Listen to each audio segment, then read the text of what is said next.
Hi guys! Andito ako ngayon sa Good Pastry Cafe at BF Homes Parañaque. Wow! Napakaganda naman ng kanilang place. Tara, pasok na tayo at mamili na tayo ng ating kakainin. Kasama ko pala si Daddy at si Kuya. Tingin tayo dito sa pastry nila. Wow, ang sasarap at gustong gusto ko nang mag-order. Talaga naman, mukhang mapapalamo na naman ako nito. Nya! Ay, natakot naman ako sa'yo, kuya. Ano ka ba? Zombie ka ba? Bigla ka na lang lumitaw dyan at nagtututuro kung ano yung o-ordering ko. Punta tayo dito sa side na to.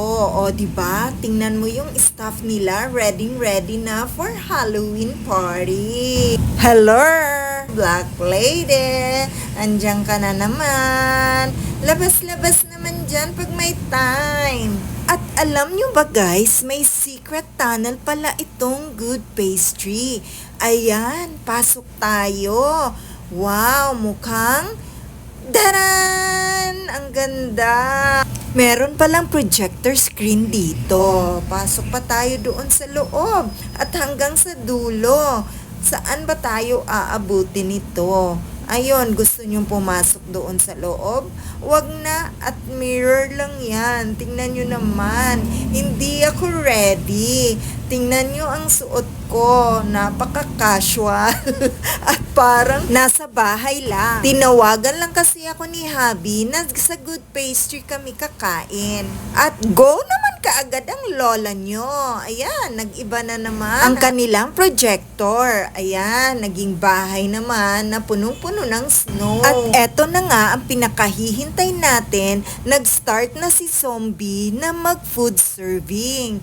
Wow, so nice. Alright, let's sit down and have a taste. Oh, ganyan daw guys. Ganyan daw ang pagkain. Okay, lagyan natin ng kanyang cream. At saka isubo. O, ano sa palagay mo? Sobrang sarap. At ito naman ang kanilang gorgonzola pizza.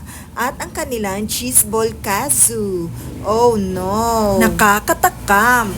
At eto naman ang salmon in butter with garlic sauce and fish in butter garlic sauce.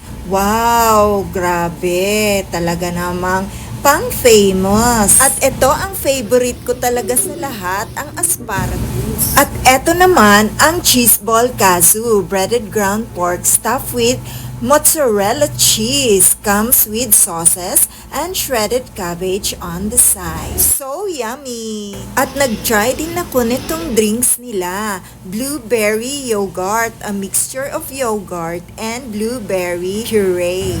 Looks very refreshing. Alright, let's try it!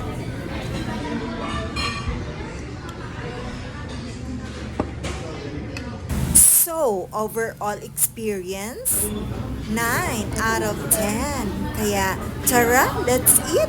Dito na lang sa Good Pastry Cafe. Napaka-nice pa ang ambience. Akala ko maloloko kita.